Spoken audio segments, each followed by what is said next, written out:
Hello friends, मैं आपका भाई, आपका दोस्त, आपका अपना नीरज आपके लाया हूँ लेखन कला और शहरी जीवन हिस्ट्री का फर्स्ट चैप्टर। इस फ्रेंड्स मैंने इसके ये नोट्स बना रखे हैं, बहुत पहले के मैंने इसके नोट्स बना रखे थे। और फ्रेंड्स इससे संबंधित, इस चैप्टर से संबंधित जो भी नोट्स है मैंने उसके पूरे पूरे नोट्स बना रखे हैं। और फ्रेंड्स इस वीडियो को आप बिना स्किप करते हुए पूरा देखिए और एक से एक इसमें छोटे छोटे पॉइंट को आप अच्छी तरह से इस वीडियो में आप पूरी क्लियरिटी समझ जाएंगे कि इस चैप्टर में कहना क्या चाहता है, चैप्टर किस चीज़ से रिलेटेड है। ठीक है फ्रेंड्स, तो हम चैप्टर स्टार्ट करते हैं। चैप्टर का नाम है लेखन कला और शहरी जीवन। मतलब लेखन कला मतलब लिखने की कला, और शहरी जीवन मतलब शहर का क्या जीवन है, ये इस चैप्टर में है। ठीक है फ्रेंड्स, तो शहरी जीवन की शुरुआत मेसोपोटामिया से हुई थी। मतलब शहरी जीवन की शुरुआत सबसे पहले कहाँ से? मेसोपोटामिया इस समय वैसे इराक उसे कहा जाता है। इस समय वो इराक का गणराज्य है, इस समय इसको इराक कहा जाता है, लेकिन पहले पुराने समय में इसको मेसोपोटामिया कहा जाता था। क्या कहा जाता? मेसोपोटामिया। फरात और दजला नदी के बीच स्थित एक प्रदेश इराक गणराज्य का हिस्सा है। जो फरात और दजला ये दो प्रमुख नदियां थी वहां पे, मतलब थी नहीं, है। फरात और दजला नदी ये दो नदी हैं। इनके बीच की जो स्थित, इनके बीच की जो एक भूमि है, इनके बीच की जो भूमि है वो इराक है। इराक है यानी मेसोपोटामिया। इस समय इराक कहा जाता था, लेकिन पहले के समय में उसे मेसोपोटामिया कहा जाता था। ये फरात और दजला नदी के बीच ये हमारा स्थित था। कौन सा? मेसोपोटामिया एक गणराज्य था। मेसोपोटामिया अपने संपदा, शहरी जीवन, विशाल एवं समृद्ध साहित्य, गणित और खगोल के लिए प्रसिद्ध है। मेसोपोटामिया जो है वे अपनी संपन्नता मतलब एक तरह से कह सकते हैं अपनी अमीरी के लिए, और अपनी शहरी जीवन, वहां पे शहर बहुत अच्छी तरह बस चुके थे, और विशाल एवं समृद्ध साहित्य के लिए बहुत बड़ा विशाल वहां पे शहर स्थापित हो चुका था। और एक समृद्ध साहित्य मतलब वहां पे अमीर लोग भी बहुत थे।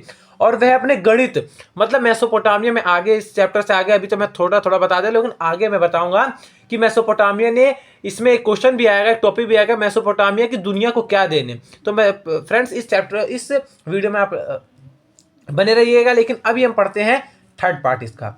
तो मेसोपोटामिया अपने संपदा, शहरी जीवन, विशाल समृद्ध साहित्य के लिए, गणित और जो खगोल के लिए प्रसिद्ध था। जो मेसोपोटामिया था वह क्या, वो संपन्नता, शहरी जीवन के लिए, विशाल और समृद्ध साहित्य था। उसका तो विशाल बहुत बड़ा और समृद्ध साहित्य बहुत बड़े क्षेत्र में वो फैला हुआ था मेसोपोटामिया। और वह गणित मतलब जो भी आज इस समय हम जो भी पढ़ते हैं, जैसे हम पढ़ते हैं 2+2 क्या होता है 4, और जो भी हम पढ़ते हैं जैसे कि 1+1 क्या होता है? 2 होता है। और ये a+b का स्क्वायर, ये एनीथिंग जो भी हमारे मैथ से रिलेटेड है, एक तरह से हम कह सकते हैं कि थोड़े बहुत भी जो भी हमारे मैथ से थोड़े बहुत रिलेटेड, वो हमें किसने? मेसोपोटामिया के लोगों ने समझाया था। और गणित के ये मेसोपोटामिया के लोगों ने ही हमें ये बताया था कि एक साल में कितने महीने होते हैं और कितने दिन होते हैं। ये सब इसकी बात हम आगे लास्ट में चैप्टर के करेंगे, लेकिन फिलहाल में अभी हम इसकी बात करते हैं कि उन्होंने किसकी, वो गणित और खगोल के लिए वे बहुत ज़्यादा प्रसिद्ध थे। अब फोर्थ आता है, मेसोपोटामिया में लेखन प्रणाली एवं उसका साहित्य उत्तरी सीरिया तक तुर्की में फैला था। मतलब जो मेसोपोटामिया है उसमें लेखन प्रणाली, जो लिखने की जो प्रणाली थी वो कहाँ, उसका लेखन प्रणाली और उसकी साहित्य उत्तरी सीरिया, उत्तरी जो सीरिया है, उत्तरी तरफ का सीरिया, उत्तरी सीरिया एक जगह के नाम है, वहां से तुर्की तक फैला था, वहां से तुर्की तक फैला था। मेसोपोटामिया के दक्षिणी भाग को सुमेर और अक्कद कहा जाता है। मेसोपोटामिया है जैसे जैसे दिल्ली के दक्षिणी भाग को कुछ होगा नाम, वैसे ही जो मेसोपोटामिया उसके दक्षिणी भाग को क्या कहा जाता था? सुमेर एवं अक्कद कहा जाता था। सुमेर एवं अक्कद कहा जाता था। 2000 ईस्वी पूर्व के बाद बेबीलोन एक महत्वपूर्ण शहर बन गया। मतलब 2000 ईस्वी पूर्व, ईस्वी पूर्व का मतलब फ्रेंड्स क्या होता है कि ईसा मसीह के जन्म से पहले। ईस्वी का मतलब, ईस्वी डिनोट करता है कि ईसा मसीह के जन्म। इसकी भी मैं आपके लिए एक वीडियो बना दूंगा, आप उसमें समझ लीजिएगा, लेकिन अभी के लिए समझिए कि ईस्वी का मतलब होता है ईसा मसीह के जन्म, और ईस्वी पूर्व का मतलब कि ईसा मसीह के जन्म से 2000 साल पहले। तो ईसा मसीह के 2000 साल पहले, तो 2000 ईस्वी पूर्व के बाद, मतलब 2000 ईस्वी पूर्व के बाद बेबीलोन एक महत्वपूर्ण शहर बन गया, एक बहुत ज़्यादा महत्वपूर्ण शहर बन गया था, जो हमारा मेसोपोटामिया के बगल में आसपास ही था, एक तरह से हम कह सकते हैं। तब दक्षिणी क्षेत्र को बेबीलोनिया का सॉरी फ्रेंड्स, तब जो 2000 ईस्वी पूर्व के बाद जो बेबीलोनिया एक महत्वपूर्ण शहर बन गया था, और उसके बाद जब दक्षिणी क्षेत्र को बेबीलोनिया कहा, बेबीलोन बहुत महत्वपूर्ण शहर था, इसलिए दक्षिणी क्षेत्र को बेबीलोनिया कहा जाने लगा।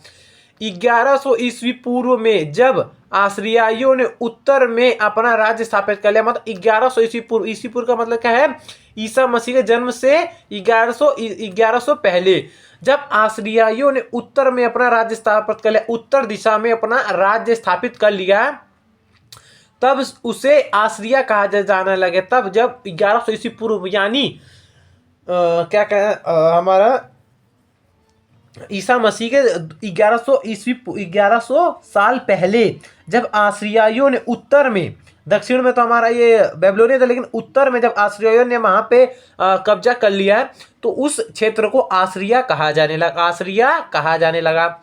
ये जो आश्रिया की प्रथम ज्ञात भाषा क्या थी, सुमेरिन थी। इसकी आश्रिया की प्रथम ज्ञात भाषा सुमेरिन थी, यानी सुमेरी थी। धीरे धीरे अक्कदी भाषा ने सुमेरी का स्थान ले लिया, जो धीरे धीरे अक्कदी भाषा ने सुमेरी का स्थान ले लिया। सुमेरी का भाषा का क्या स्थान ले लिया, अक्कदी ने।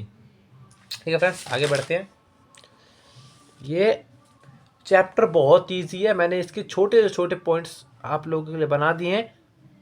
बस आपको ये ज़्यादा कुछ नहीं करना है, आपको ये चैप्टर पूरा का पूरा अच्छी तरह से देखना है, पूरी वीडियो अच्छी तरह से देखना है। आपका इस चैप्टर से रिलेटेड एक से डाउट क्लियर हो जाएगा। ठीक है फ्रेंड्स, 1400 ईस्वी पूर्व अरामाइक भाषा भी आएगी, मतलब जैसे जैसे आज समय बढ़ता गया 1400 ईस्वी पूर्व में अरामाइक भाषा आ गई। कौन सी आ गई थी, अरामाइक भाषा। एक अरामाइक भाषा भी आ गई थी, यह भाषा हिब्रू से मिलती थी, यह भाषा हिब्र से मिलती थी। हिब्री भी एक भाषा थी वहाँ की, लेकिन यह भाषा जो अरामाइक है हिब्र से मिलती थी। किससे, हिब्र से। यह इराक में बोली जाती थी। इराक यानी इराक इस समय इराक बोला जाता, लेकिन उस समय क्या बोला जाता, मेसोपोटामिया।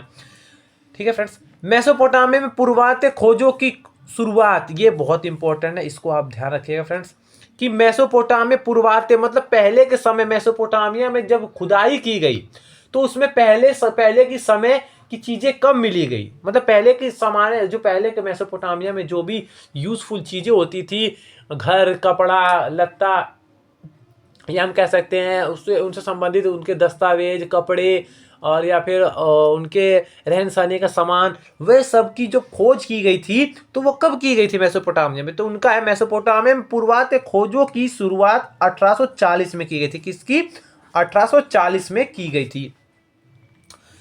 यूरोप वासियों के लिए मेसोपोटामिया इसलिए महत्वपूर्ण था, जो यूरोप लोग थे, उन लोगों के लिए, यूरोप वासियों के लिए मेसोपोटामिया यानी इस समय इराक, यूरोप वासियों के लिए जो मेसोपोटामिया है वो इसलिए महत्वपूर्ण था, इसलिए उनको लिए मेसोपोटामिया इसलिए वो जरूरी समझते थे यूरोपवासी, क्योंकि बाइबल के प्रथम भाग ओल्ड टेस्टामेंट में उसका उल्लेख किया गया। क्योंकि जो यूरोपवासी का एक बाइबल था, उसमें बाइबल के प्रथमी भाग में जो बाइबल का प्रथम भाग है, उसी में मेसोपोटामिया का उल्लेख किया गया था।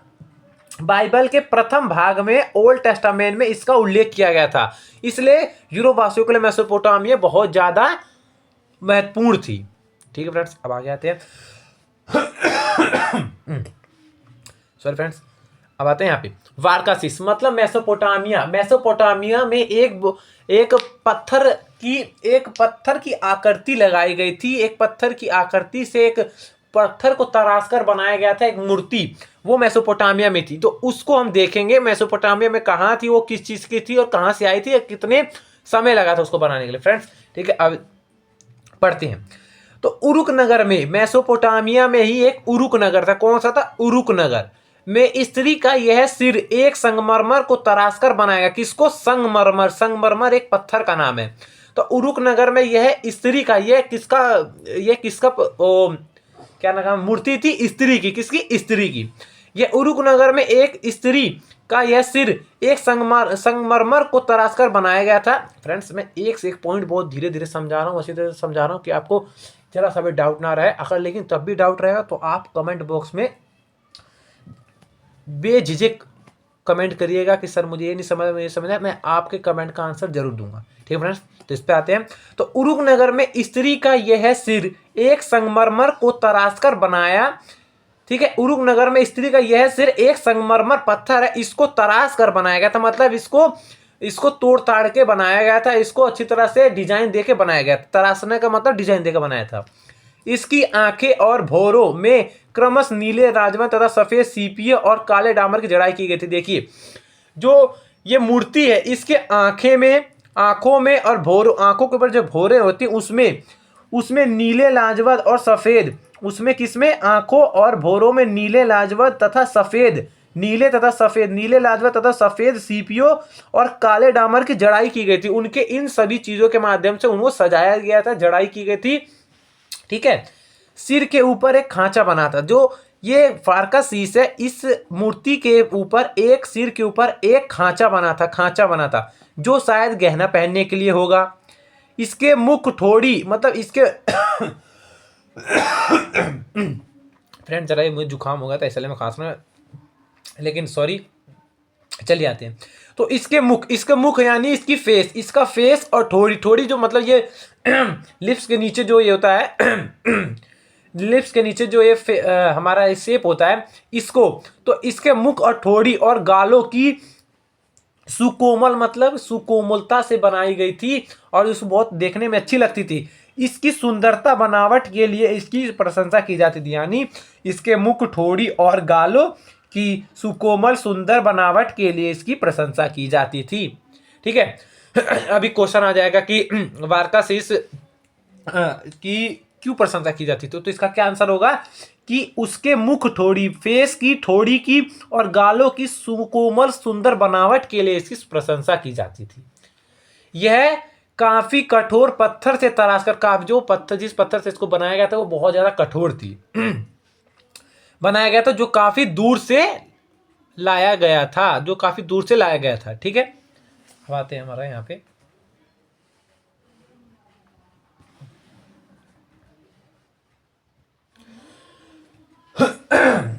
तो फ्रेंड्स अब आते हैं कि लेखन कला और शहरी जीवन जो चैप्टर है, यानी मेसोपोटामिया में साक्षरता लेखन प्रणाली कैसी थी। साक्षरता मतलब पढ़ा लिखा पढ़ी कैसी थी, उनके शहर में लेखा पढ़ी कैसी थी, उनके देश में लेखा पढ़ी कैसी थी, कैसे लोग पढ़ते थे लिखते थे, कौन पढ़ता था कौन नहीं पढ़ता था, कैसे उनका व्यवसाय था, इससे संबंधित हम चीज पढ़ेंगे। अब मेसोपोटामिया के बहुत कम लोग पढ़ लिख सकते थे। मेसोपोटामिया के बहुत कम लोग पढ़ लिख पाते थे, बहुत कम पढ़ लिख पाते थे। प्रतीकों या चिन्हों की संख्या सैकड़ों में थी, क्योंकि जो जैसे कि अब हम जैसे हमारा देखिए हम हिंदी पढ़ते हैं तो हिंदी में आ से अनार से पढ़ते हैं ना, आ से अनार के जो 12 घड़ी होती है, हम कह सकते हैं स्वर ए व्यंजन जो भी होते हैं हमारे उनसे संबंधित ही, तो उन वर्डों के मिल के तो शब्द बने रहते थे, वो जो उनके चिन्ह थे। वैसे हमारे हिंदी वर्णमाला या देखें तो हमारे स्वर व्यंजन में जो मात्राएं रहती हैं उस समय जो इनके मेसोपोटामिया में उनकी प्रतीक, जैसे हमारी छोटी की मात्रा ऐसे होती है, बड़ी की मात्रा ऐसे, छोटी ऊ और बड़ी ऊ की मात्रा ऊ ऐसे, लेकिन जो मेसोपोटामिया में थे वहां के प्रतीक और जो चिन्ह थे, प्रतीक और चिन्ह जो वहां पे प्रतीक थे और चिन्ह उनकी संख्या बहुत ज्यादा थी, लेकिन हमारे जैसा में तो क्या है, छोटी की मात्रा एक है, बड़ी की मात्रा एक है, छोटी ऊ की मात्रा एक है और बड़ी ऊ की मात्रा, लेकिन मेसोपोटामिया क्या है, मेसोपोटामिया में जो चिन्ह थे, प्रतीक थे, जो मात्राएं थी सॉरी फ्रेंड्स, उनकी संख्या बहुत ही ज्यादा अधिक थी, सैकड़ों में थी। कितने में थी, सैकड़ों में थी, और वह अधिक पेचीदा मतलब पढ़े नहीं जा पाते थे, ऐसे थे। तो अधिकतर लिखावट बोलने के तरीकों को दिखाती थी, मतलब ज्यादातर जो लिखावट होती है वो बोलने के लहजे को दिखाती थी। जैसे हम हिंदी में लिखते हैं कि मेरा नाम सुमित है, तो वैसे तो आदमी भी बोलता है ना, जिस प्रकार से व्यक्ति भाषा लिखता है उस प्रकार से व्यक्ति की वो भाषा भी होगी, जिस प्रकार से व्यक्ति लिखता है उस प्रकार से उसकी भाषा है। उसी प्रकार मेसोपोटामिया में जिस तरह व्यक्ति लिखते थे वह उनकी बोलने की तरीकों को भी दर्शाती थी। जिन लिखावट के लिए किलो का प्रयोग किया जाता था, एक अकेला व्यंजन स्वर नहीं होता था। जिन लिखावट मतलब लिखा पढ़ी के लिए वहां पे एक किल मतलब अलग अलग संख्याओं का अलग अलग, जैसे इस समय तो हमारा पेन है, लेकिन इस समय हमारा क्या है, ये पेन है, लेकिन उस समय क्या होता था, किल होती थी, एक संख्या है। जैसे हमारे छोटी की मात्रा की ये एक किल है, बड़ी की मात्रा ये है, वो छोटी की मात्रा ये एक किल है, तो वहां किल होती थी, ऐसे किल से बनाना होता था। लेकिन हाँ, तो उस समय क्या किलो से होती थी, बहुत ज्यादा संख्या उनकी भी थी। वे एक व्यंजन का अकेला किल नहीं था और स्वर का भी अकेला किल नहीं था, वो बहुत ज्यादा थी उनकी। ठीक है, तो इनका कैसे जो हमारा साक्षरता थी, ये लिखा पढ़ी का किस पे करा जाता था? गीली पट्टी पर सूखने से पहले एक, देखिए, मट्टी का लेप बनाकर, मट्टी का अच्छी तरह से लेप बनाकर, ठीक है, उसको गीली मट्टी का लेप बनाकर उस पे जो ये एक किल को अच्छी तरह से लिखा जाता था, क्योंकि गीली मिट्टी पे लिखने पे स्वर दिखते थे, जो स्वर या वर्ड लिखते थे वो दिखते थे, झलकते थे, परंतु उस गीली मट्टी पे लिखने से वो स्वर दिखते थे, परंतु उन्हें सूखने से पहले ही लिखना पड़ता था, सूखने से पहले ही लिखना पड़ता था, ठीक है। लेखन कार्य अत्यधिक कठिन होता था, लेखन कार्य भाई बहुत ज़्यादा कठिन था, इसलिए तो लोग वहाँ पे पढ़े लिख नहीं पाते थे, ठीक है। तो लेखन कार्य बहुत ज़्यादा कठिन होता था। एक सेकंड फ्रेंड्स, एक सेकंड, नहीं आपको क्लियरिटी से दिखाई दे रहा है ना? हाँ चलो ठीक है, ठीक है, ठीक है, चलो ठीक है फ्रेंड्स। हाँ, तो लेखन कार्य अत्यधिक कठिन होती थी, लिखने का काम अत्यंत महत्वपूर्ण होता था, लिखने का काम भाई साहब बहुत ज़्यादा अत्यंत महत्वपूर्ण माना जाता था, इसलिए तो वहाँ पर लोग को बहुत ज़्यादा कम पढ़ लिख पाए थे। शहरी जीवन, व्यापार और लेखन कला के बीच संबंधों को उरुक के एक प्राचीन शासक एनमार के बारे में लिखे गए सुमेरियन महाकाव्य में स्पष्ट किया। मतलब जो वहाँ पे मेसोपोटामिया के शहरी जीवन था, वहाँ का व्यापार था, वहाँ पे लेखन कला है, उनके बीच के संबंधों के उरुक के एक शासक राजा थे एनमार्क, उन्होंने उसके बारे में एक सुमेरियन महाकाव्य में स्पष्ट किया था कि वहाँ पे मेसोपोटामिया में व्यापार कैसा होता है, जीवन शैली कैसी है, उनका लेखन कला कैसा है, उन सभी के बारे में वहाँ के राजा एनमार्क ने एक सुमेरियन महाकाव्य में ये चीज स्पष्ट की थी। राजा एनमार्क ने अपने हाथों से मिट्टी की पट्टी बनाई एवं उस पर स्वर, लेकिन राजा जो एनमार्क थे उन्होंने अपने हाथों से मट्टी की, हम जैसे हमारा ये पेज है ना, पेज, उस समय मट्टी की वो होती थी, पट्टिकाएं होती थी, मट्टी की होती थी, तो राजा एनमार्क ने उन्होंने मट्टी की पट्टिकाएं पहली बार बनाई और उस पर स्वर ज्ञात करे, लिखे। मेसोपोटामिया में जो पहली पट्टिकाएं, जो मतलब जो पेजिस हम कह सकते हैं, इस समय तो हमारे पेज है, लेकिन उस समय मट्टी के पट्टिकाएं होती थी, तो जो मेसोपोटामिया सबसे पहली पट्टिकाएं मिली थी वह लगभग 3200 ईस्वी पूर्व में मिली थी। कब मिली थी? 3200 ईस्वी पूर्व में। उनमें चित्र, चिन्ह और संख्याएं दी गई थी, उनमें अलग अलग चित्र दिए गए थे, चिन्ह दिए गए थे और संख्याएं भी दी गई थी। मछलियाँ, रोटियाँ, बैलो, जो वह दक्षिण शहर मंदिर से, उसमें मछलियाँ छपी हुई थी, रोटियाँ बनाए गए थे, बैल बनाए गए थे, और वह सब किस चीज़ के, वो कहाँ के बनाई गई थी? वह शायद दक्षिणी शहर के मंदिर में आने व जाने वाले चीज़ों की होंगी जो बनाई गई थी। तो आइए अब आगे देखते हैं इसमें है क्या।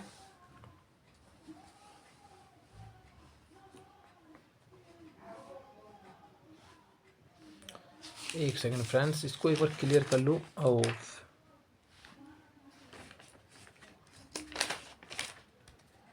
तो फ्रेंड्स, इस पेज को अभी हम क्लियर कर लेते हैं। ये जो हमारा ये रहा, आप चाहें तो स्क्रीनशॉट कर लेते हैं, मैं अभी 2 मिनट के लिए रुक जाता हूँ, आप स्क्रीनशॉट मान लीजिए। चलिए ठीक है, आप स्क्रीनशॉट मान लिए होंगे। तो फ्रेंड्स अब आगे बढ़ते हैं, इस पेज को हम कर देंगे, ये जो इधर से आगे के जो पार्ट्स हैं, आगे के जो भी पार्ट्स हैं उनको हम आगे पढ़ेंगे।